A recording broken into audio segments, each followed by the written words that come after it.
50대 이후에 근육이 많이 빠졌다면 이것을 드시면 됩니다. 요새 들어 몸이 예전 같지 않다고 느끼시는 분들 계신가요? 만약 그런 분들이 계신다면 몸에 단백질이 부족한 것을 의심해 볼 수도 있습니다. 나이가 들면서 왜 단백질 섭취가 중요한지, 그리고 그에 따른 여러 가지 사실들을 알아보려고 하는데요. 나이 들수록 단백질이 더 중요하다는 말을 들어보신 분들도 많이 있을 거예요. 우리 몸의 필수 영양소라는 단백질, 이 단백질 섭취가 중요한 이유 5가지를 알려드릴게요. 첫 번째는 근감소증 예방입니다. 나이가 들면 근육량이 자연스럽게 줄어들게 되는데요. 이를 근감소증이라고 합니다. 근감소증은 근육이 빠르게 줄어드는 질환으로 단백질은 근육을 구성하는 주요 성분인데요. 단백질을 충분히 섭취하지 않으면 근육량이 급격히 줄어들게 되고, 이렇게 되면 근력도 같이 약화되며 근감소증을 유발할 수 있습니다. 단백질이 부족하게 되면 그 진행이 훨씬 더 빨라질 수 있는데요. 근육이 줄어들게 되면 일상생활을 하기 어려워지고, 이렇게 되면 근육이 더 감소하게 되는 악순환이 생길 수 있습니다. 단백질 섭취와 운동을 병행하는 게 가장 좋겠죠? 단백질이 중요한 이유 2번째는 면역력 증가입니다. 단백질과 면역력이 연관이 있다고 하시며 의아해 하시는 분들이 있으시죠? 단백질은 우리 몸속의 세포 그리고 장기뿐만 아니라 수많은 호르몬을 구성하는 중요 요소입니다. 또 단백질은 면역 시스템에서 중요한 역할을 하는 항체와 효소를 생산하는데 백혈구라고 많이 들어보셨죠? 이 백혈구는 감염을 인식하고 싸우는 주요 면역 세포인데요. 이 백혈구가 주로 단백질을 사용하여 병원균을 인식하고 항체를 만들어 병원균을 물리치는데 중요한 역할을 합니다. 또한 우리 몸의 중요한 면역세포도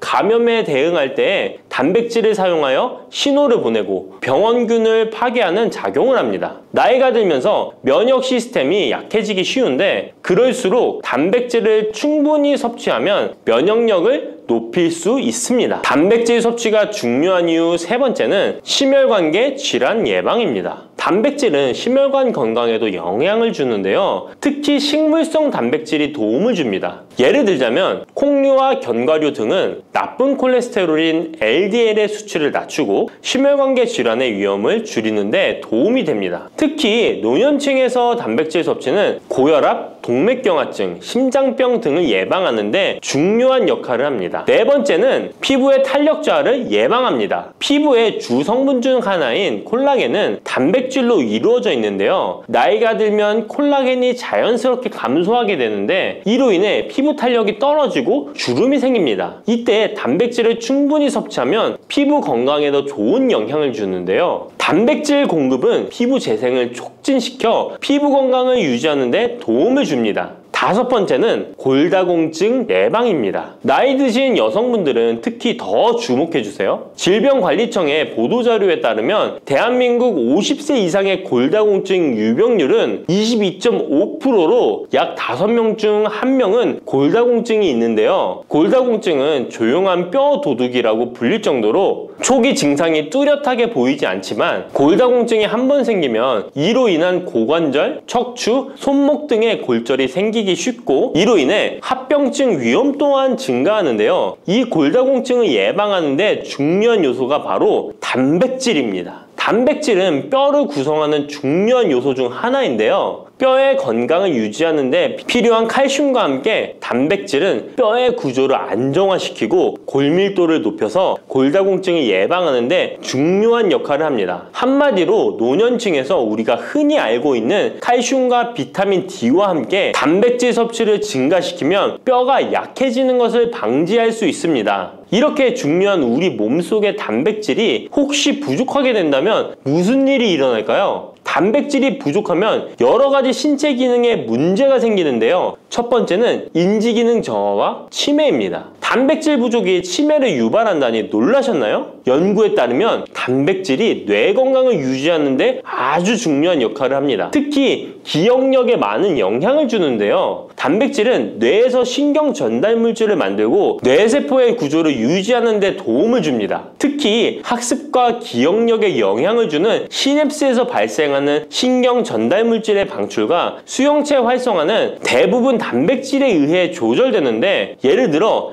NMDA 수용체와 AMPA 수용체는 기억 형성에 중요한 역할을 하며 이것들은 모두 단백질로 구성되어 있습니다. 그래서 충분한 단백질을 공급받지 못하면 뇌 기능이 떨어지고 치매나 인지 기능 저하의 위험이 점점 커질 수 있는 가능성이 있다는 것이에요. 이러한 단백질 섭취가 우리 몸에 얼마나 중요한 영향을 끼치는지 다시 한번 아셨죠? 또 단백질이 부족하면 탈모도 일어날 수 있다는 거 아시나요? 혹시 머리카락이 점점 얇아지고 있는 거나 빠지고 있는 것 같다고 느끼시나요? 탈모도 단백질 부족과 관련이 있습니다. 우리 머리카락도 단백질인 케라틴으로 주로 이루어져 있기 때문에 단백질이 부족하면 머리카락이 자연스레 약해지고 그 증상이 점점 심해지면 탈모가 올 수 있습니다. 우리가 광고로 많이 접하는 탈모 영양제 같은 경우도 맥주 효모 성분과 머리카락을 이루고 있는 아미노산 단백질로 구성이 되어 있는 것을 보면 쉽게 이해가 가실 거예요. 그러니 건강한 모발을 생각한다면 단백질을 잊지 말고 섭취해야겠죠? 그런데 말입니다. 왜 노년층이 단백질을 더 많이 섭취해야 하는 걸까요? 젊은 사람들보다 더 중요한 이유가 있을까요? 그 이유는 노년층은 근육이 자연스럽게 감소하고 신진대사도 느려져서 기초대사량이 감소하기 때문에 체지방률이 증가할 수 있고 단백질의 체내 합성 능력 또한 떨어지게 되는데요. 그러면 근육량이 줄어들게 되고 그만큼 신체 활동도 힘들어지면서 일상생활에서 어려움을 겪을 수 있는 것입니다. 그래서 노년층일수록 단백질을 충분히 섭취해서 근육을 유지하는 게 매우 중요하답니다. 그런데 노년층은 소화 기능이 떨어지기 때문에 사실 고기나 생선 같은 동물성 단백질을 섭취하는 게 불편할 수 있고 또 나이가 드시면서 식사량이 감소하거나 식사 준비의 번거로움도 몇 끼 단백질을 챙겨 먹는데 어려움을 주는 게 사실입니다. 그래서 혼자 지내시는 분들은 더욱더 단백질 섭취가 어렵기도 합니다. 또한 어떤 분들은 체중 증가를 걱정해서 단백질이 고칼로리라고 생각해서 드시기를 꺼려 하기도 하고요. 그렇다고 해서 섭취하기 어렵다고 단백질의 섭취를 멀리해서는 절대 안 됩니다. 우리 몸에 이렇게 필수적인 단백질을 충분히 섭취하기 좋은 음식에는 무엇이 있을까요? 단백질을 섭취하기 좋은 추천 음식 4가지 바로 소개해 드릴게요. 첫 번째 식품은 계란입니다. 사실 단백질 하면 가장 먼저 떠오르는 식품이 계란인데요. 계란 2알만 드셔도 하루에 필요한 단백질의 20%를 섭취할 수 있다는 거 아셨나요? 특히 계란의 단백질은 완전 단백질로 분류되는데요. 이는 우리 몸이 제대로 기능하는 데 필요한 필수 아미노산을 포함한다는 것을 뜻해요. 계란은 단백질뿐만 아니라 비타민 A, D, E도 함유하고 있어 건강에 매우 좋은데요. 계란은 자연적으로 비타민 D를 함유하고 있는 드문 식품 중 하나입니다. 또한 계란 노른자에는 칼슘, 구리, 요오드, 철분, 망간, 인, 셀레늄, 아연도 풍부하게 함유하고 있어서 계란을 먹으면 많은 영양소를 쉽게 섭취할 수 있는 거죠. 두 번째 식품은 생선입니다. 등푸른 생선 좋다는 이야기는 누구나 한 번쯤 들어보셨을 텐데요. 사실 등푸른 생선뿐만 아니라 다른 생선도 저지방, 고단백 식품으로 다른 고단백 식품인 육류에 비해 지방 함량이 낮고 필요 영양소는 그대로 제공해줍니다. 생선에는 단백질과 함께 오메가3 지방산도 풍부하게 함유되어 있어 심혈관 건강에 좋죠. 특히 연어, 고등어, 참치 같은 생선은 단백질뿐만 아니라 항염증 효과도 있습니다. 그리고 대구 같은 백색 생선은 지방 함량이 매우 적고 단백질은 상대적으로 많아서 체중 걱정이신 분들이나 다이어트를 하는 사람들에게 더욱 좋은 생선입니다. 등푸른 생선도 지방 함량은 높지만 이 지방이 건강에 유익한 오메가3 지방산이기 때문에 건강에 도움이 되는데요. 생선의 단백질은 다른 육류나 콩류보다 소화가 편하고 생선의 살은 비교적 부드러운 섬유질을 가지고 있어서 소화가 빠르고 몸에서 쉽게 흡수됩니다. 세 번째는 유단백 식품인 우유나 요거트 같은 유제품입니다. 특히 노년층에서는 유제품을 섭취하면 칼슘도 함께 챙길 수 있어서 골다공증 예방에도 도움이 되는데요. 유제품에 포함된 단백질은 고품질 단백질입니다. 고품질 단백질은 신체가 효율적으로 사용하고 필요한 아미노산을 모두 공급하는 단백질을 말하는데요. 유제품에 포함된 주요 단백질은 카제인과 웨이로, 두 가지 모두 필수 아미노산을 풍부하게 포함하고 있습니다. 웨이 단백질은 소화가 쉽기 때문에 운동 직후 우유를 섭취하시면 근육에 아미노산을 빠르게 공급할 수 있고 카제인은 천천히 흡수되어 장시간 동안 일정한 수준의 아미노산을 제공해 근육 손실을 방지하는 데 도움을 줍니다. 하지만 우유를 먹으면 속이 불편하신 분들도 계시죠? 많은 사람들이 유제품을 섭취할 때 소화 불편을 겪을 수 있는데 특히 락토스 불내증, 즉 유당 불내증이 있는 경우입니다. 그러나 요즘에는 이런 분들을 위한 락토스를 제거한 락토프리 우유나 치즈, 요구르트 등은 락토스가 거의 없거나 적은 제품들이 많이 나와 있는데요. 락토스 불내증이 있는 사람도 이런 유제품은 문제없이 섭취할 수 있습니다. 소화가 어려우신 분들은 참고하셔야겠죠? 네 번째는 콩류입니다. 콩류 또한 식물성 단백질로 유명하죠. 콩류는 식물성 단백질을 제공하는 대표적인 식품인데요. 두부나 두유 같은 식품으로도 쉽게 섭취할 수 있고요. 콩류와 같은 식물성 단백질은 고기나 유제품과 같은 동물성 단백질에 비해 지방 함량이 낮고 콜레스테롤이 없는 특징을 가지고 있습니다. 특히 콩, 렌틸콩, 병아리콩, 검정콩 등 다양한 종류의 콩류는 필수 아미노산을 풍부하게 포함하고 있어 신체가 필요로 하는 단백질을 고루 제공하는데요. 특히 고기나 생선 같은 동물성 단백질이 소화가 어려우신 분들에게는 두부나 비지찌개 같은 소화가 잘 되면서도 단백질도 섭취할 수 있는 콩류가 좋은 단백질 식품입니다. 이렇게 몸에 필수적인 단백질, 음식만으로 충분히 섭취되면 좋겠지만 그게 어려운 경우도 있을 텐데요. 이때 단백질 보충제도 좋은 선택이 될 수 있습니다. 운동 후에 빠르게 단백질을 보충하고 싶을 때나 식사를 통해 충분한 단백질을 섭취하기 어려운 경우 보충제가 유용한데요. 마트에서 쉽게 찾을 수 있는 단백질 파우더나 고단백 프로틴바를 이용하면 간편하게 단백질을 보충할 수 있습니다. 하지만 이렇게 간편하게 섭취할 수 있는 제품들 몸에 좋다고 많이 섭취하면 좋을까요? 과량 섭취할 때도 큰 문제가 될 수 있습니다. 한 번에 과도한 단백질은 신장에 부담을 줄 수 있고 또 체내에서 불필요하게 지방으로 축적될 수 있습니다. 단백질의 하루 권장 섭취량은 성인 기준 몸무게 1kg당 약 1g인데요. 하루 권장 섭취량을 꼭 지키는 게 중요하죠. 한마디로 보충제는 식사로 부족한 부분을 보충하는 역할만 하도록 하고 식사로 골고루 단백질을 섭취하는 게 가장 이상적입니다. 마지막으로 단백질 섭취 시 간단한 팁을 알려드리겠습니다. 매 끼니마다 조금씩 단백질을 나눠서 섭취하는 게 단백질 흡수에는 효과적인 거 아셨나요? 단백질은 탄수화물과 지방과 다르게 잉여 단백질이 몸에 저장되지 않는데요. 그 때문에 한 번에 과량으로 섭취하면 소화가 어려워지거나 신장에 부담만 줄 수 있고 단백질은 필요 이상의 단백질은 배출되기 때문에 번거롭더라도 매일 조금씩 몇 끼마다 꾸준히 섭취하는 게 중요합니다. 고기 좋아하시는 분, 채소를 더 선호하시는 분, 이제는 다 같은 단백질이라고 생각하지 마시고 동물성 단백질과 식물성 단백질을 골고루 섭취해야 하는데 동물성 단백질은 식물성 단백질에는 부족한 아미노산이 풍부하고 식물성 단백질은 동물성 단백질에 비해 지방이 적고 섬유질도 같이 섭취할 수 있습니다. 우리가 평상시에 먹는 한식은 사실 단백질 섭취에 아주 좋은데요. 식탁에 단백질이 풍부한 계란, 생선, 두부, 콩들을 반찬으로 두어 개만 먹어도 쉽게 몇 끼마다 몸에 필요한 단백질을 섭취할 수 있습니다. 이제부터 잊지 마시고 단백질이 풍부한 반찬 꼭 드셔주세요. 혹시 연세가 될수록 생기는 주름과 잦은 기침 그리고 관절 통증을 동시에 조금이라도 완화할 수 있는 방법이 있을까? 라고 궁금해 보신 적 있으신가요? 오늘은 이 한 가지 물음에 대해 함께 해답을 찾아보려고 합니다. 특히 60대 이상의 여성 환자분들에게 과도한 시술이나 고가의 화장품 없이도 건강과 피부를 동시에 돌보실 수 있도록 꿀 활용 비법을 차근차근 안내해 드리겠습니다. 이 영상을 끝까지 살펴보시면 주름 완화와 기침 감기 예방 그리고 관절염 증상 관리에 조금이라도 도움이 될 팁들을 만나보실 수 있을 거예요. 그럼 지금부터 본격적으로 시작해 보겠습니다. 환자분들께서는 보통 꿀을 달콤한 감미료나 차에 넣어 마시는 정도로만 생각하실 텐데요. 실은 꿀이 아주 오래전부터 여러 전통의학과 민간요법에 널리 쓰였다는 사실 알고 계셨나요? 현대에 와서는 꾸준한 연구를 통해 피부 노화의 진행 기능을 늦추고 기침 감기 증상을 완화하며 심지어 관절 통증에도 긍정적인 영향을 줄 수 있다는 이야기가 보고되고 있습니다. 첫째로 꿀에는 활성산소를 억제하는 여러 항산화 성분이 풍부합니다. 이는 주름, 잡티, 기미 등 노화 현상을 지연시키는데 도움을 줄 수가 있죠. 게다가 꿀 특유의 점성, 당 성분은 피부 표면에 보호막을 형성해 주는데 건조해지기 쉬운 60대 이후의 피부를 촉촉하게 유지하도록 돕는 역할을 합니다. 둘째로 기관지 건강에 유익한 점도 빼놓을 수 없습니다. 예전에 목이 아프거나 기침이 날 때 따뜻한 꿀물을 마시라는 조언을 들어보신 적 있으실 텐데요. 실제로 꿀이 목과 기관지를 부드럽게 감싸주고 항염 및 항균 작용을 통해 감기나 기침을 어느 정도 완화하는 데 도움이 된다는 연구 결과가 있습니다. 셋째로 관절염으로 힘들어하시는 분들께도 꿀이 보조적 역할을 할 수 있습니다. 꿀에 함유된 항염증 성분이 다른 특정 식재료와 함께 섭취될 때 관절 통증 완화에 시너지를 낸다고 여겨지거든요. 그렇다면 이처럼 이로운 꿀을 피부와 건강관리에 구체적으로 어떻게 적용할 수 있을까요? 60대 이후로 주름이 많아지고 탄력이 떨어지는 건 흔한 고민입니다. 일부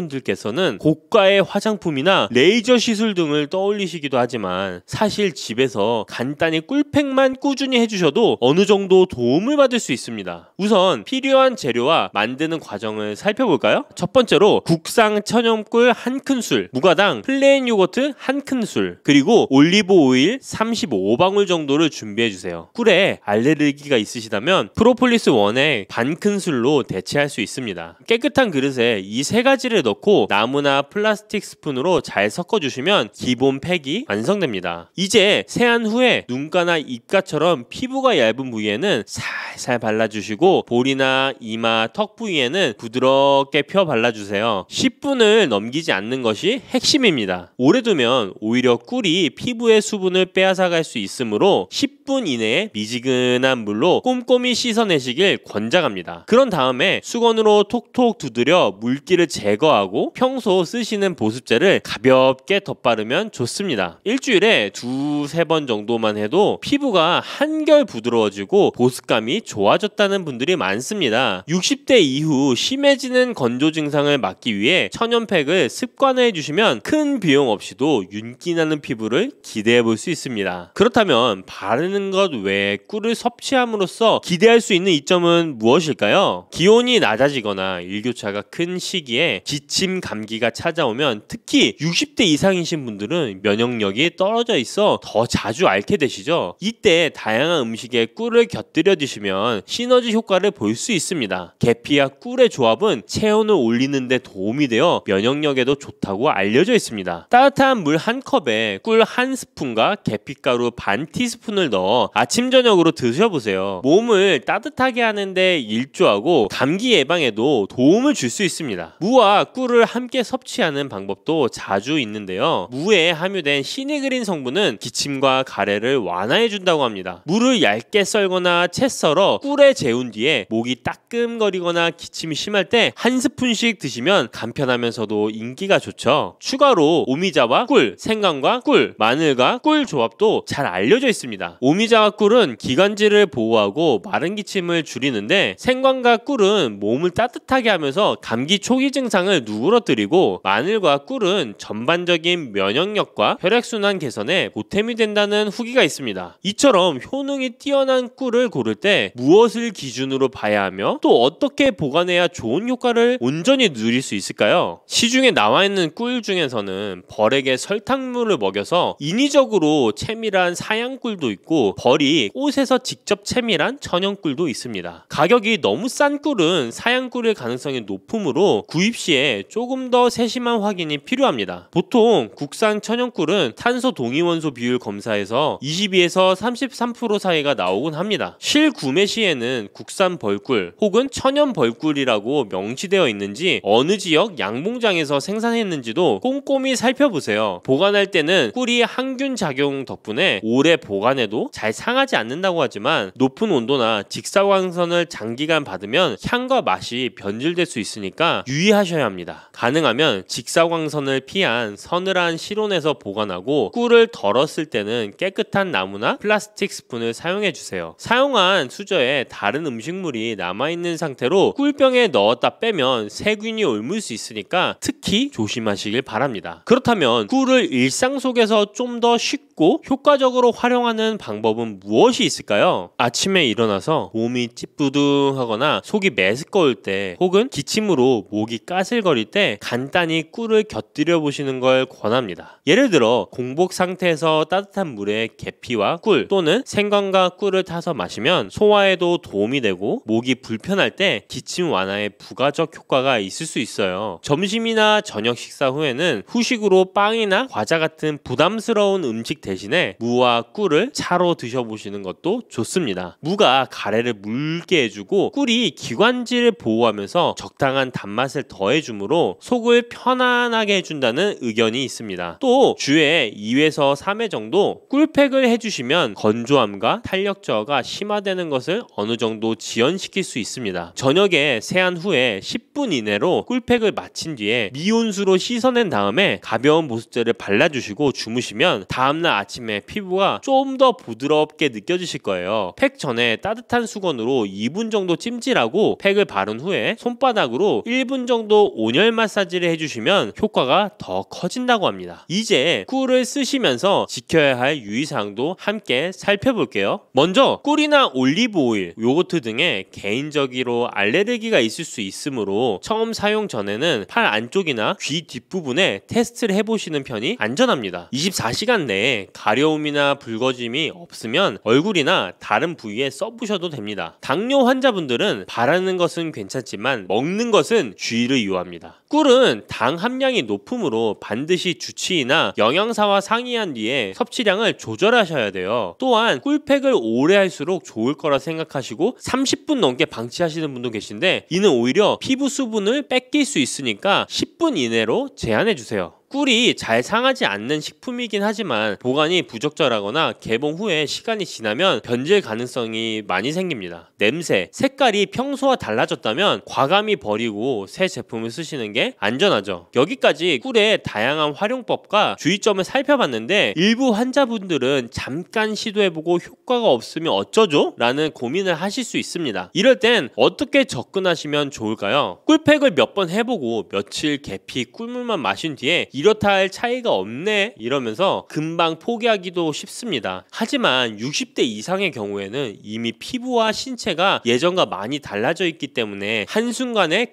적인 호전을 기대하긴 어렵습니다. 전문의들은 최소 3주에서 3개월, 길게는 그 이상 꾸준히 습관화해야 유의미한 변화를 체감할 수 있다고 말씀드립니다. 예를 들어 올해 목표로 주 2회 꿀팩을 실천하고 아침 저녁 기침이 심할 때 무랑 꿀 또는 생강과 꿀을 드시는 습관을 들여보세요. 연말쯤엔 확실히 전과는 달라진 피부 촉감이나 면역력의 변화를 느끼실 수 있을 겁니다. 물론 개인차가 있긴 해도 안전한 재료와 적절한 비용으로 시도를 할 수 있다는 이점이 크다고 할 수 있겠죠. 그렇다면 여기서 내게 과연 꿀이 잘 맞는 걸까? 더 뚜렷한 방법은 없을까? 라는 궁금증이 생기실 수도 있습니다. 저는 사람들에게 꿀팩에 녹차가루나 곡물가루를 소량 섞어 먹는 방법도 추천드리곤 합니다. 녹차가루는 항산화 작용을 한층 보강하고 곡물가루는 각질 관리에 도움이 될 수 있죠. 하지만 항상 말씀드리듯이 자신의 피부 상태에 맞춰 조금씩 시도해 보는 과정을 거치셔야 안전합니다. 섭취하는 방식도 단순히 따뜻한 물에 꿀을 타 마시는 것만이 아니라 과일이나 채소를 갈아 만든 주스에 꿀을 살짝 넣는 방식이 있습니다. 인공 감미료 대신 천연 꿀로 단맛을 보충하고 영양까지 챙길 수 있어 일석이조가 되겠죠. 관절이 쑤실 때 계피, 꿀 같이 드시거나 무와 꿀을 냉장고에 두었다 아침 저녁으로 한 스푼씩 꾸준히 섭취하시는 분들도 있습니다. 꿀의 활용법은 다양하지만 무엇보다 중요한 건 내 몸에 맞는 레시피와 적절한 빈도를 찾는 일입니다. 남들에게 효과적이었다고 해서 나에게도 꼭 좋은 결과를 준다는 보장은 없으니까요. 지금까지 꿀이 왜 주름 완화, 기침 감기, 관절염 증상에도 도움이 되는지, 구체적으로 어떻게 바르고 먹으면 좋은지, 주의할 점은 무엇인지 폭넓게 안내드렸습니다. 정리하자면 국산 천연꿀, 무가당 요거트, 올리브 오일을 섞어 만든 꿀팩을 일주일에 2에서 3회 10분 이내로 사용해 주시면 드시면 주름과 보습 관리에 도움이 될 수 있습니다. 계피, 무, 생강, 마늘, 오미자 등의 꿀을 곁들이면 기침 감기나 관절염 증상 완화에도 보조 효과를 기대할 수 있습니다. 사양 꿀보다는 천연 꿀을 권장하며 직사광선을 피하고 실온에 보관하되 깨끗한 스푼을 사용하는 것이 바람직합니다. 알레르기나 당뇨가 있는 분들은 특별히 신중해야 되고 변질 또는 과도한 사용을 피하는 범위 안에서 즐기도록 합니다. 한두 번 시도해보고 포기하기보다는 작은 생활 습관으로 만들어 천천히 몸과 피부 상태를 개선해 가시는 편이 훨씬 안전하고 효과적입니다. 바다의 불로초, 해조류의 왕이라는 별명을 갖고 있는 김. 이런 몸에 좋은 김도 잘못 먹으면 암에 걸리고 치매에 걸릴 수 있다는 사실 알고 계신가요? 아무리 좋은 음식도 제대로 알고 드실 때 건강을 지키는 보약이 될 수 있는 것이죠. 식탁 위에 빼놓을 수 없는 반찬, 김의 효능 5가지. 김을 드실 때 주의해야 될 분들, 그리고 김과 함께 먹으면 보약이 되는 최고의 음식과 김을 굽는 방법, 좋은 김을 고르는 방법까지 김에 대한 모든 것 알려드릴게요. 입맛도 없고 마땅한 반찬도 없을 때 김 하나만 있어도 밥 한 그릇 뚝딱 해치울 수 있지 않나요? 저도 마찬가지지만 저희 아이들도 김 하나만 있어도 반찬 투정 안 합니다. 이렇게 밥 반찬으로도 최고지만 요즘 전 세계에서 우리나라 문화에 열광을 하며 우리나라 음식에도 관심이 많은데요. 최근에는 특히 바로 이 김에 대한 관심도 높아졌습니다. 냉동김밥이 어마어마하게 많이 팔리면서 김에 대한 인기도 높아져 과자처럼 간식으로 김을 많이 먹고 있다고 하네요. 전 세계적으로 선풍적인 인기를 끌고 있는 김의 첫 번째 효능은 바로 뇌를 건강하게 해서 치매를 예방하는 데 좋다는 것입니다. 김에는 뇌신경을 활성화시키는 비타민 B1과 비타민 B2가 풍부하게 들어있는데요. 이 비타민들이 뇌세포의 건강을 유지하고 신경 전달 물질을 생성하는 데 도움을 주어 기억력을 향상시키고 뇌를 계속해서 활성화시켜줍니다. 또한 미네랄 성분들이 풍부하여 뇌 기능을 활성화하는 데 도움을 주어 치매를 예방할 수 있습니다. 그리고 김에는 포피란이라는 수용성 식이섬유가 풍부하게 함유되어 있는데요. 이 포피란은 혈관 내에 나쁜 콜레스테롤 LDL 수치를 떨어뜨려주는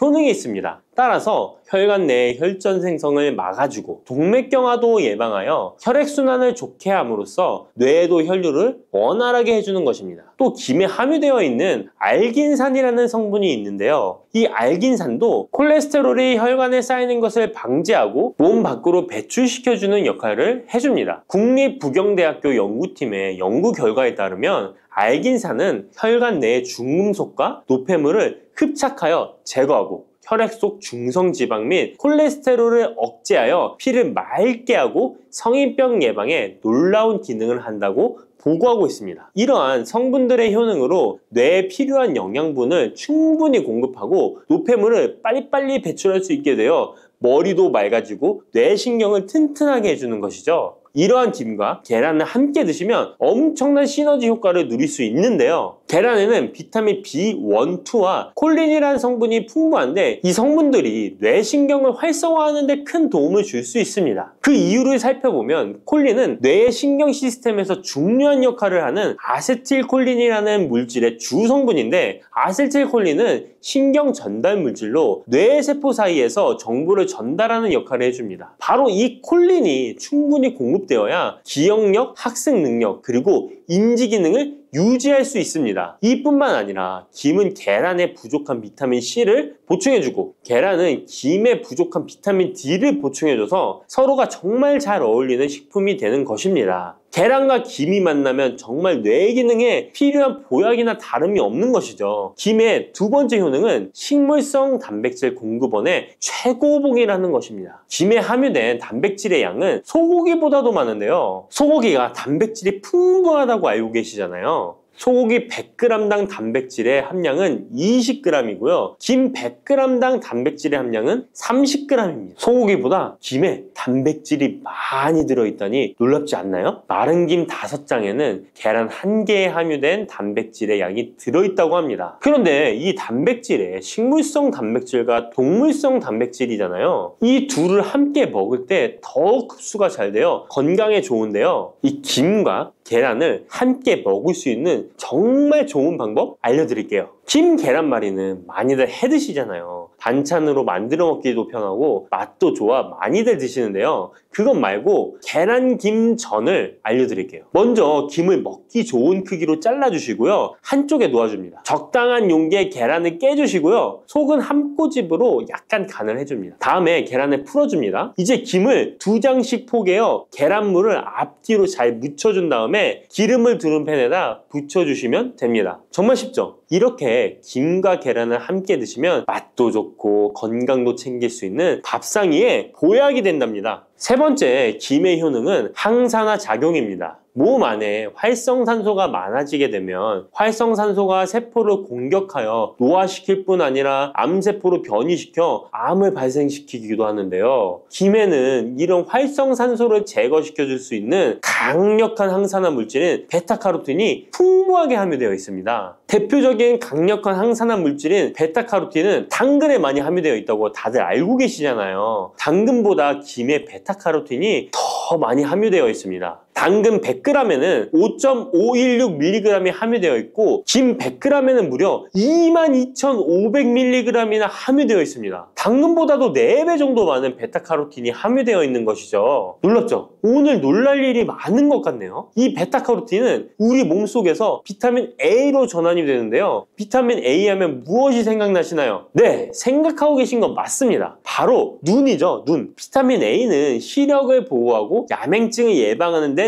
도움이 되는 것입니다. 또한 김에 단백질이 많이 함유되어 있다고 했잖아요. 이 단백질이 비타민 A와 만나면 로놉신이라는 성분이 생성되는데요. 이 로놉신이 시력을 보호하고 야맹증을 예방하는 역할을 하는 것입니다. 당근이 눈 건강에 좋다고 많이들 드시는데 당근보다도 김에 더 많이 함유되어 있다는 사실 꼭 기억하시기 바랍니다. 네 번째 김의 효능은 골다공증 예방에 도움을 준다는 것입니다. 김에는 칼륨이 풍부하게 함유되어 있는데요. 칼슘 하면 떠오르는 식품이 있죠. 바로 우유인데요. 우유 100g에는 칼슘이 110mg 함유되어 있고 김 100g에는 칼슘이 490mg이나 함유되어 있습니다. 김에는 우유보다 무려 4배 많은 칼슘이 함유되어 있는 것이죠. 나이가 들면서 특히 여성분들이 골다공증 발병률이 높아 힘든 경우가 많으신데요. 저희 어머니도 골밀도가 낮아져 병원에서 처방을 받아 약을 드시더라고요. 주변에도 중년의 나이를 넘어서고 계신 분들 중에 골다공증으로 약을 드시는 분들이 많으신데요. 우리나라 사람들의 부족한 영양소가 바로 칼슘이라서 이런 현상이 나타나는 것입니다. 칼슘이 부족하면 뼈가 약해지고 점점 골밀도가 낮아져서 골다공증이 발병하게 되는 것인데요. 김에 함유된 칼슘은 특히 우리 몸에 흡수가 잘 되어 정말 좋습니다. 우유보다 4배 많은 칼슘을 가지고 있는 김을 평소에 충분히 드신다면 골다공증 예방에도 도움을 받을 수 있습니다. 김을 드실 때에도 먹는 방법을 알고 드시는 게 좋겠죠. 김의 영양소를 잘 흡수할 수 있도록 먹는 방법이 있는데요. 김을 구울 때 어떻게 하시나요? 보통 기름을 김에 바르고 불에 구워 드시잖아요. 그렇게 하시면 안 되고요. 마른 김을 아무것도 바르지 않은 달궈진 팬에 앞뒤로 5초씩 살짝 구운 다음에 들기름을 발라 드시면 됩니다. 이 김에 열을 가하게 되면 김에 함유된 영양소들의 체내 흡수율이 높아지게 됩니다. 이 들기름을 굽기 전에 바르지 않고 구운 후에 바르는 이유는 들기름이 열에 약해서 들기름을 바른 채로 굽게 되면 들기름이 산패되어 오히려 건강을 해칠 수 있기 때문입니다. 열을 가하지 않은 들기름을 바르면 들기름의 불포화 지방산이 또 혈관을 깨끗하게 해줘서 더욱 건강한 식사를 하실 수 있습니다. 이 5번째 김의 효능은 당뇨를 완화시키는 데 도움을 준다는 것입니다. 당뇨병이 있는 분들은 비타민 B1, 2가 결핍되어 있는 분들이 많은데요. 김에 바로 이 비타민 B1, 2가 풍부하게 함유되어 있어 당뇨를 완화시키는 데 도움이 되는데요. 2017년 한국식품과학지에 실려있는 연구에서 당뇨 환자들이 김을 섭취하면 혈당 수치를 낮추는데 도움이 된다고 보고했습니다. 이는 김에 함유된 비타민 B1, 2 때문이라고 밝혔습니다. 당뇨 환자는 비타민 B1, 2가 결핍되기 쉬운데요. 그 이유는 비타민 B1, 2는 고기에 보통 많이 함유되어 있는데 당뇨 환자의 식단은 채식인 경우가 많아서 비타민 B1, 2를 섭취할 수 있는 기회가 적어지기 때문입니다. 또한 당뇨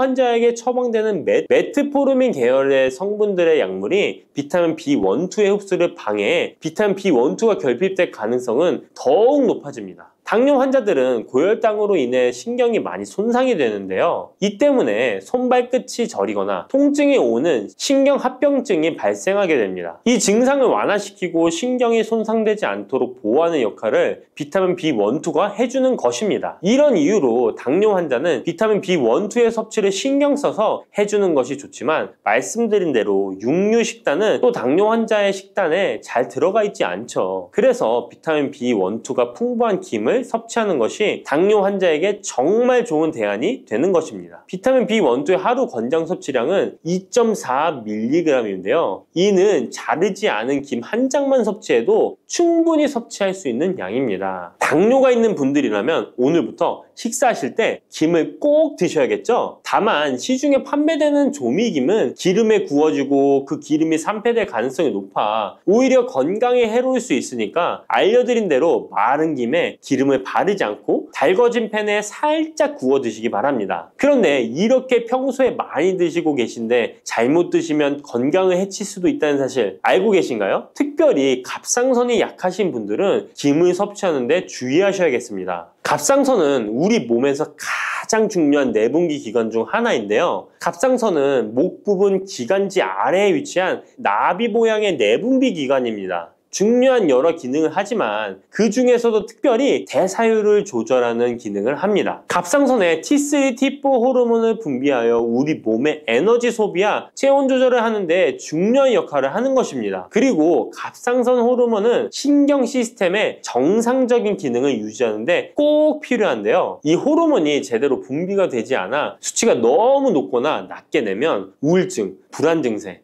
기억력 감퇴 등의 문제가 발생할 수도 있습니다. 이 갑상선 호르몬 중에 요오드가 있는데요. 김에 이 요오드가 풍부하게 함유되어 있습니다. 요오드가 부족하면 체중이 늘어나고 탈모가 생길 수 있으며 만성 피로에 힘들어질 수도 있습니다. 세계보건기구에서는 요오드가 부족하면 뇌세포가 손상되고 치매가 발생할 수도 있다고 보고하고 있습니다. 이렇게 중요한 요오드, 김에 풍부하니 먹어야 되는 거 아닌가? 생각하실 수 있잖아요. 맞는 말씀이지만 예외가 있습니다. 갑상선이 약하신 분들은 김 섭취에 주의해야 된다고 했잖아요. 갑상선 저하증이나 항진증이 있는 분들이 김을 많이 드시면 오히려 건강을 해칠 수 있습니다. 건강하신 분들은 김을 많이 드셔도 호르몬 조절이 되어 문제가 없지만 갑상선에 문제가 있어 호르몬 조절이 잘 안 되는 분들은 이 요오드의 수치가 높아지게 되면 체내의 활성산소가 증가하게 되어 염증을 일으키고 갑상선염을 유발하며 심해지면 갑상선 암으로 발전시킬 수도 있습니다. 우리 한국인의 식단에는 이미 요오드의 함량이 높기 때문에 김을 조금만 드셔도 요오드의 수치가 금방 높아질 수 있습니다. 따라서 갑상선에 문제가 있는 분들은 김을 드실 때 주의하셔야 하는 것입니다. 그렇다고 요오드가 풍부한 해조류와 같은 음식을 아예 드시지 말라고 말씀드리는 게 아니라 과량 섭취만 주의하시고 적정량은 드셔도 괜찮습니다. 그렇다면 갑상선에 문제가 있는 분들이 김을 드실 때 해결 방법이 없을까요? 있습니다. 그것은 바로 마늘과 함께 드시는 겁니다. 대표적인 강력한 항암식품이 마늘이잖아요. 마늘에는 셀레늄이라는 성분이 풍부합니다. 이 셀레늄은 다량의 요오드로 인해 발생되는 활성산소로부터 갑상선을 보호하는 역할을 하게 되는 것입니다. 그래서 건강기능식품 기능성 원료로서 유해산소로부터 세포를 보호하는 작용을 한다는 효능을 가지고 있다고 우리나라 식약처에서도 인정을 해주고 있죠. 그리고 갑상선 호르몬의 생성을 도와 갑상선에 문제가 있는 분들이 드시면 호르몬 문제를 해결하는데 도움이 되는 것입니다. 또한 김에 함유된 알긴산이라는 성분이 콜레스테롤이 혈관에 쌓이는 것을 방지하고 몸 밖으로 배출시켜주는 역할을 한다고 알려드렸는데, 바로 이 마늘과 함께 드시면 이 효능이 배가 돼서 혈관에 혈전이 생기는 것을 막아주어 혈관 건강에 최고의 보약이 되는 것입니다. 이렇게 좋은 김 아무거나 드시지 마시고요, 좋은 김 고르는 방법도 알려드릴게요. 좋은 김은 검붉은색을 띠며 살짝 반짝이는 윤기가 있고 냄새 없이 담백한 맛이 나는 것입니다. 그리고 구웠을 때 녹색빛이 선명하게 나타나며 물에 불렸을 때는 잘 녹고 김을 담갔던 물이 맑을수록 좋은 김이라고 할 수 있습니다. 이 김은 저희 하단 링크에 있으니까 링크 한번 보시고 김을 사시기 바랍니다. 여러분, 달콤 쌉쌀한 계피 좋아하시나요? 저는 향긋한 수정과도 좋아하고 계피가루를 얹은 라떼도 매우 좋아하는데요. 계피는 단순히 향긋한 맛을 주는 향신료 이상의 효능을 가지고 있다는 것 알고 계신가요? 우리가 몰랐던 계피의 효능은 함께 먹으면 좋은 음식들, 그리고 주의할 점까지 자세히 알려드릴게요. 첫 번째 계피의 효능은 바로 암 예방 효과입니다. 계피는 항산화 성분이 풍부한 음식인 거 아시나요? 우리나라뿐만 아니라 전 세계적으로 계피는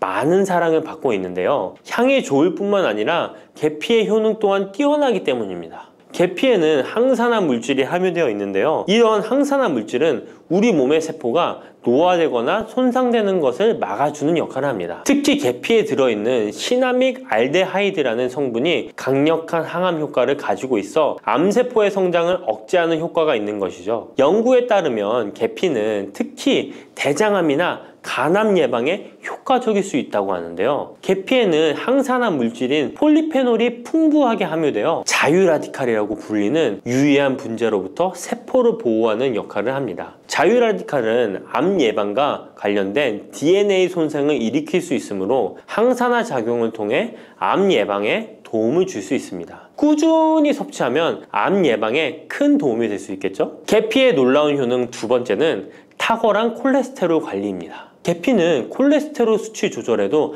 아주 유익한 식품인데요. 계피에 포함된 식이섬유와 폴리페놀 성분이 이와 같은 효능을 나타내는데, 이 성분들이 혈관을 깨끗하게 유지하는데 중요한 역할을 한다고 합니다. 여러 연구에 따르면 계피에 포함된 성분들이 혈중 나쁜 콜레스테롤 LDL을 감소시키고 좋은 콜레스테롤 HDL을 증가시키는데 도움을 주고 있다고 합니다. 이는 계피에 함유된 특정 화합물이 콜레스테롤의 흡수를 억제하고 간에서 콜레스테롤의 생성을 감소시키는 작용을 할 수 있다는 것을 의미합니다. 계피는 체내에서 지방의 축적을 막고 혈관의 건강을 유지하는 데도 중요한 역할을 한다고 알려져 있죠. 고지혈증이나 고콜레스테롤 혈증은 심혈관 질환을 일으킬 수 있는 중요한 위험 요소로 알려져 있는데요. 계피는 이런 위험 요소를 관리하는 데 도움을 줄 수 있답니다. 따라서 계피를 적당히 섭취하면 콜레스테롤을 관리하는 데 유익하다고 할 수 있습니다. 심혈관 질환이 걱정되시는 분들에게는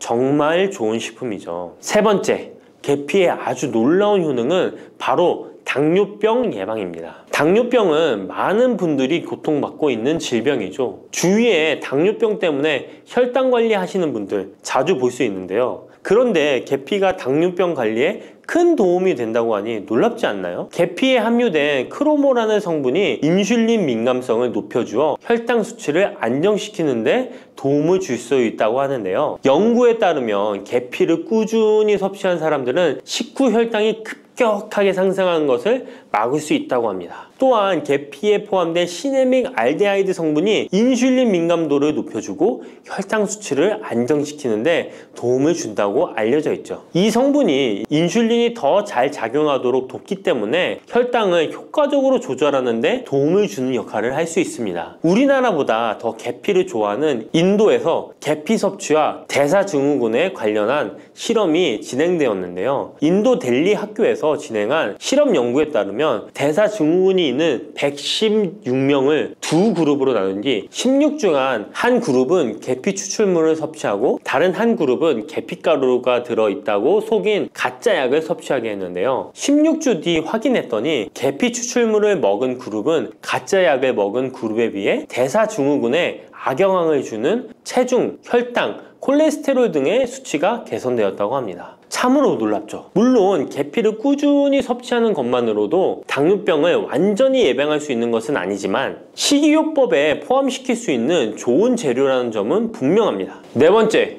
계피의 놀라운 효능은 바로 항염작용입니다. 계피가 항염작용까지 있다니 참 신기하죠? 계피에는 항염증 작용이 있는 화합물이 함유되어 있는데요. 계피에 들어있는 시나믹 알데하이드 성분은 염증을 줄이는데 효과적이라고 연구 결과도 있습니다. 이 성분은 몸속 염증 반응을 억제해 주어 관절염, 근육통, 염증성 질환이 있는 분들에게 매우 유익한 식품이죠. 특히 체내에서 발생하는 염증은 만성적인 질환을 유발할 수 있기 때문에 이를 예방하는 것이 중요한데요. 계피를 섭취하면 몸속 염증을 낮춰주는데 도움을 줄 뿐만 아니라 면역력 강화에도 긍정적인 영향을 미친다고 알려져 있습니다. 겨울철에는 찬바람과 습기로 인해 염증이 쉽게 발생하는데 계피를 섭취하면 몸을 따뜻하게 해주고 염증을 예방하는 데 도움이 됩니다. 계피 섭취가 일상적인 건강 유지, 특히 쌀쌀한 겨울에 아주 좋은 영향을 미친다고 할 수 있죠. 그렇다면 이것들과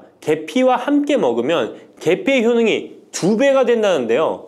계피와 함께 먹으면 더 좋은 음식은 무엇일까요? 바로 알려드릴게요. 계피와 함께 먹으면 좋은 음식, 첫 번째는 요거트입니다. 계피를 요거트와 함께 먹으면 정말 맛있고 건강에도 좋다는 거 아시는 분 있나요? 혹시 그릭 요거트나 프로바이오틱스 같은 단어들 들어보셨죠? 요거트에는 단백질, 칼슘, 프로바이오틱스 등의 영양소가 풍부하게 함유되어 있는데요. 요거트는 발효식품으로 몸에 좋은 프로바이오틱스가 풍부해서 장 건강에 도움을 주는데 계피와 요거트를 함께 섭취하면 서로 시너지 효과를 낼 수 있습니다. 그리고 계피 항염작용과 혈당 안정 효과가 더해져서 건강을 더욱 향상시킬 수 있죠. 요거트에 계피를 넣으면 소화 기능을 개선하고 특히 요거트에 계피를 넣으면 체내 지방을 태우는데 도움이 되는 효과가 있어 요거트와 계피를 함께 섭취하면 소화를 돋고 체중 관리에도 매우 좋습니다. 그게 다가 아니죠. 계피의 매콤달콤한 향이 요거트와 잘 어울려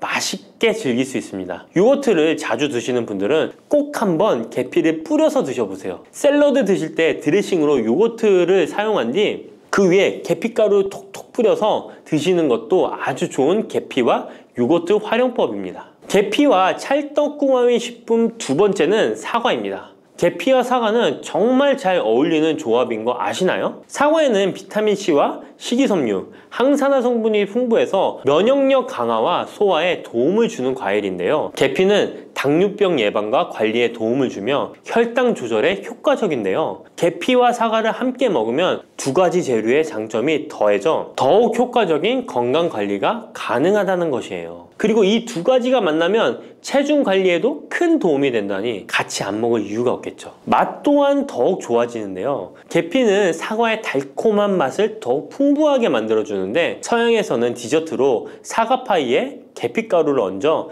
향긋하게 즐기는 게 유명하죠. 같이 섭취할 때는 사과에 계피를 뿌려서 간단히 먹거나 사과를 얇게 썰어 계피를 뿌려 먹으면 더욱 맛있고 건강한 간식이 될 수 있다는 것 기억해 주세요. 세 번째, 계피와 먹으면 좋은 음식은 바로 커피입니다. 계피와 커피는 정말 좋은 궁합을 자랑한다는 거 아셨나요? 커피는 카페인 덕분에 활력을 주는 음료인데요. 커피의 쓴맛이 사람마다 호불호가 갈릴 수 있습니다. 그런데 계피를 커피에 넣으면 그 쓴맛이 부드럽게 변화하면서 더 풍부하고 깊은 맛을 느낄 수 있는데요. 계피가 커피의 쓴맛을 부드럽게 감싸주기 때문에 커피를 마시는 동안에 입안에 더 부드러운 느낌을 주게 되는 것이죠. 계피는 항염증 효과와 항산화 효과가 뛰어나서 커피와 함께 마시면 건강 효과도 한층 더 올라가는데요. 커피 자체에도 많은 항산화 물질이 포함되어 있는데 계피 역시 강력한 항산화 성분을 가지고 있기 때문에 둘을 합쳐 마시면 체내 염증을 줄여주고 세포를 보호하는 효과를 볼 수 있는 것이에요. 계피와 커피를 함께 마실 때 또 다른 장점이 있는데요. 그건 바로 혈당 조절에 있습니다. 커피는 그 자체로 혈당을 빠르게 올리는 경향이 있는데요. 계피가 이 과정을 완화시켜주면서 커피를 드실 때 혈당이 급격하게 상승하는 것을 방지할 수 있습니다. 그래서 당뇨가 있으신 분들께도 이 두 음료의 조합은 매우 추천드립니다. 그렇다면 계피와 커피는 어떻게 함께 먹는 게 좋을까요? 계피와 커피를 함께 즐기기 위한 가장 간단한 방법은 계피가루를 커피에 넣는 것인데요. 커피가 다 내려준 후 4분의 1티스푼의 계피가루를 넣고 잘 저어주면 계피의 향이 커피와 자연스럽게 어우러져 향긋한 커피 한 잔을 만들 수 있습니다. 계피를 너무 많이 넣으면 커피의 맛이 너무 강해질 수 있으니 적당량을 넣어주는 것 잊지 마세요. 또한 계피 스틱을 사용해 커피를 우려내는 방법도 있는데요. 커피를 내린 후에 계피 스틱을 커피에 넣고 몇 분간 우려내면 계피의 향이 은은하게 배어들어 훨씬 더 맛있고 건강한 커피를 즐길 수 있습니다. 계피 스틱을 사용하면 시각적으로도 멋진 효과를 줄 수 있기 때문에 커피를 더욱 고급스럽고 멋스럽게 즐기고 싶다면 계피와 커피 꼭 한번 같이 우려보세요. 계피와 찰떡궁합 꿀조합을 알려드렸다면 이번에는 계피와 함께 먹으면 몸에 해가 되는 음식이 있다는 것을 알고 계신가요? 그것은 바로 귤이나 자몽, 레몬 같은 시트러스 계열의 과일인데요. 계피와 시트러스 계열 과일을 함께 먹으면 안 되는 이유 바로 알려드릴게요. 많은 분들이 시트러스 계열 과일, 예를 들어 오렌지나 레몬을 좋아하시는데요. 이 과일들은 비타민C가 풍부하고 상큼한 맛이 참 일품이죠. 하지만 계피와 시트러스 과일을 함께 먹을 때는 주의가 필요한데요. 계피의 주요 성분 중 하나인 시나몰은 계피가 가진 가장 독특한 향을 만들어내는 성분. 계피의 주요 성분 중 하나인 시나몰은 계피가 가진 독특한 향을 만들어내는 성분인데, 이 시나몰이 시트러스 계열 과일의 산성 성분과 결합하면 위에서 소화가 잘 되지 않거나 불편한 증상을 유발할 수 있습니다. 특히 속쓰림이나 위경련이 일어날 수 있는데요. 이는 계피와 시트러스 과일이 소화 효소의 분비를 방해하고 서로 반응하면서 위에 자극을 주기 때문입니다. 거기에다 시트러스 과일의 산도가 더해져 위산이 과도하게 분비될 수 있기 때문에 계피와 오렌지, 레몬, 귤과 같은 과일들을 함께 먹는 것은 피하는 것이 좋습니다. 만약 계피와 과일을 함께 즐기고 싶다면 아까 알려드렸던 사과도 매우 좋고, 아니면 배도 계피와 잘 어울리는데요. 이러한 과일 소화에도 부담을 주지 않기 때문에 이제부터 계피와 과일을 함께 드시고 싶다면 꼭 유의해 주세요. 계피가 많은 효능을 가지고 있지만 부작용도 있을 수 있는데요. 계피를 섭취할 때 주의할 점은 무엇일까요? 그건 바로 과다 섭취, 간에 손상을 줄 수 있기 때문입니다. 계피는 적당히 섭취하면 건강에 많은 도움을 주지만 과다 섭취 시에 간에 부담을 줄 수 있다는 거 아셨나요? 특히 일반적으로 판매되는 카시아 계피는 쿠마린이라는 성분을 포함하고 있는데요. 이 성분은 과다 섭취 시에 간 손상을 일으킬 수 있습니다. 쿠마린은 간 독성을 일으킬 수 있는 물질로 알려져 있기 때문에 계피를 과다하게 섭취하는 것은 최대한 피하는 것이 좋겠죠? 여기서 우리가 주로 섭취하는 계피가 카시아 계피인지 세이론 계피인지 헷갈리시는 분도 있으실 거예요. 둘의 차이점을 알려드릴게요. 일반 계피는 주로 카시아 계피인데요. 카시아 계피는 중국, 인도, 베트남 등의 아시아 지역에서 많이 재배됩니다. 이 계피는 맛이 더 강하고 매운맛이 나면서 향도 좀 더 진하죠. 가격도 비교적 저렴해서 국내 유통되는 계피는 대부분 이 카시아 계피입니다. 세이론 계피는 주로 스리랑카, 인도의 일부 지역에서 자주 자생하는데요. 이 세이론 계피는 쿠마린의 함량이 매우 적답니다. 그래서 세이론 계피는 일반 계피보다 상대적으로 많이 섭취해도 건강에 부담이 적다는 것이죠. 세이론 계피는 향도 더 섬세하고 가벼운 느낌을 준다는 건데요. 세이론 계피는 더 희귀하고 가격이 비싸고 고급 계피로 취급되며 주로 건강식품이나 고급 요리에 사용됩니다. 앞서 말했듯이 우리가 쉽게 구할 수 있는 계피는 카시아 계피인데요. 그래서 섭취할 때는 보통 하루에 1에서 2g 정도 섭취하는 것이 안전한 양으로 권장되고 있고, 과다 섭취로 계피의 부작용을 경험하고 싶지 않으시다면 계피를 섭취할 때는 적당량을 지키는 것이 중요합니다. 꼭 기억해 주세요.